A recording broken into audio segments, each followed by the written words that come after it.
राधे कृष्ण आप सभी को। वैशाख मास महात्म्य अध्याय 10। ब्राह्मण ने पूछा, हे धर्मराज, वैशाख मास में प्रातःकाल स्नान करके एकाग्रचित्त हुआ पुरुष भगवान माधव का पूजन किस प्रकार करे? आप इसकी विधि का वर्णन करें। धर्मराज ने कहा, हे ब्राह्मण, पत्तों की जितनी जातियां हैं उन सब में तुलसी भगवान श्री विष्णु को अधिक प्रिय है। पुष्कर आदि जितने तीर्थ हैं, गंगा आदि जितनी नदियां हैं तथा वासुदेव आदि जो देवता हैं वे सभी तुलसी दल में निवास करते हैं। अतः तुलसी सर्वदा और सब समय भगवान श्री विष्णु को प्रिय है। कमल और मालती का फूल छोड़कर तुलसी का पत्ता ग्रहण करें और उसके द्वारा भक्ति पूर्वक माधव की पूजा करें। उसके पुण्य फल का पूरा वर्णन करने में शेष भी समर्थ नहीं है। जो बिना स्नान किए ही देव कार्य या पितृ कार्य के लिए तुलसी का पत्ता तोड़ता है, उसका सारा कर्म निष्फल हो जाता है तथा वह पंचगव्य पान करने से शुद्ध होता है। जैसे हरे बहुतेरे रोगों को तत्काल हर लेती है, उसी प्रकार तुलसी दरिद्रता और दुख भोग आदि से संबंध रखने वाले अधिक से अधिक पापों को भी शीघ्र ही दूर कर देती है। तुलसी काले रंग के पत्तों वाली हो या हरे रंग की, उसके द्वारा श्री मधुसूदन की पूजन करने से प्रत्येक मनुष्य, विशेषतः भगवान का भक्त, नर से नारायण हो जाता है। जो पूरे वैशाख भर तीनों संध्याओं के समय तुलसी दल से मधुहंता श्री हरि का पूजन करता है, उसका पुनः इस संसार में जन्म नहीं होता। फूल और पत्तों के ना मिलने पर अन्न आदि के द्वारा, धान, गेहूँ, चावल या जौ के द्वारा भी सदा श्री हरि का पूजन करना चाहिए। तत्पश्चात सर्वदेव में भगवान श्री विष्णु की प्रदक्षिणा करें। इसके बाद देवताओं, मनुष्यों, पितरों तथा चराचर जगत का तर्पण करना चाहिए। पीपल को जल देने से दरिद्रता, कालकर्णी, दुस्वप्न, दुश्चिंता तथा संपूर्ण दुख नष्ट हो जाते हैं। जो बुद्धिमान पीपल के पेड़ की पूजा करता है, उसने अपने पितरों को तृप्त कर लिया है। भगवान विष्णु की आराधना कर ली तथा संपूर्ण ग्रहों का पूजन भी कर लिया। अष्टांग योग का साधन, स्नान करके पीपल के वृक्ष का सिंचन तथा श्री गोविंद का पूजन करने से मनुष्य कभी दुर्गति को नहीं प्राप्त होता। जो सब कुछ करने में असमर्थ हो, वह स्त्री या पुरुष यदि पूर्वोक्त नियमों से युक्त होकर वैशाख की त्रयोदशी, चतुर्दशी और पूर्णिमा तीनों दिन भक्ति से विधि पूर्वक प्रातः काल स्नान करे तो सब पातकों से मुक्त होकर अक्षय स्वर्ग का उपभोग करता है।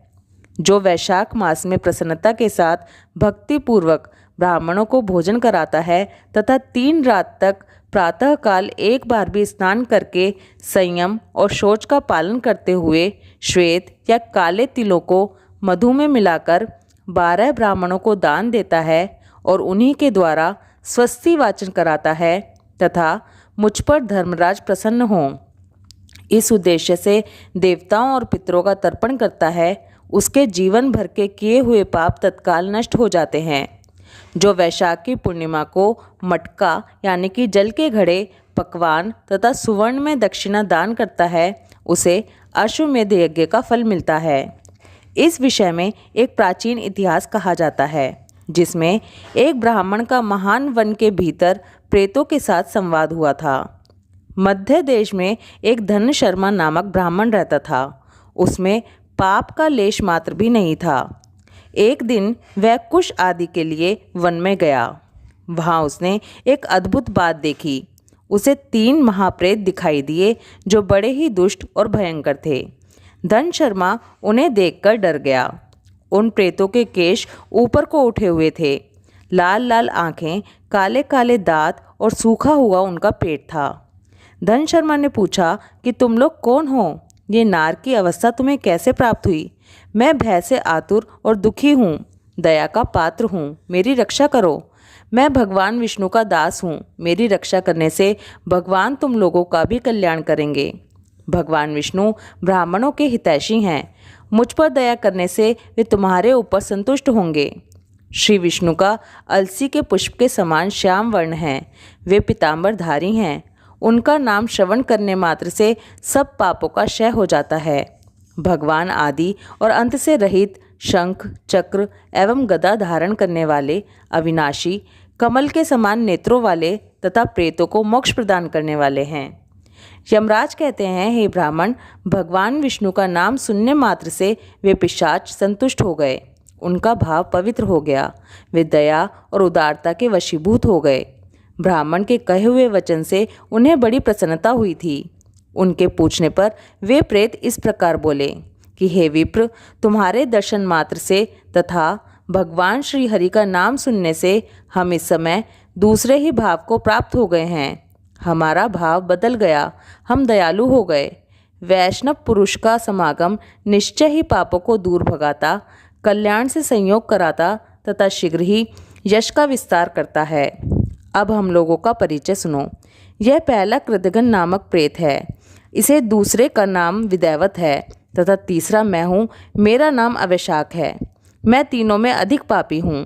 इस प्रथम पापी ने सदा ही कृतघ्नता की है, अतः इसके कर्म के अनुसार ही इसका कृतघ्न नाम पड़ा है। हे ब्राह्मण, यह पूर्व जन्म में सुदास नामक द्रोही मनुष्य था। सदा कृतघ्नता किया करता था। उसी पाप से यह इस अवस्था को पहुंचा है। अत्यंत पापी, धूर्त तथा गुरु और स्वामी का अहित करने वाले मनुष्य के लिए भी पापों से छुटकारा पाने का उपाय है, परंतु कृतघ्न के लिए कोई प्रायश्चित नहीं है। इस दूसरे पापी ने देवताओं का पूजन किए बिना ही सदा अन्न भोजन किया है। इसने गुरु और ब्राह्मणों को कभी दान नहीं दिया है, इसलिए इसका नाम विदैवत हुआ है। ये पूर्व जन्म में हरिवीर नाम से विख्यात राजा था। 10,000 गांवों पर इसका अधिकार था। यह रोष, अहंकार तथा नास्तिकता के कारण गुरुजनों की आज्ञा का उल्लंघन करने में तत्पर रहता था।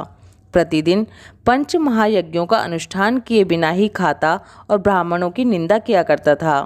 उसी पाप कर्म के कारण यह बड़े बड़े नरकों का कष्ट भोगकर इस समय विदैवत नामक प्रेत हुआ है। अवैशाख नामक तीसरा प्रेत मैं हूँ। मैं पूर्व जन्म में ब्राह्मण था।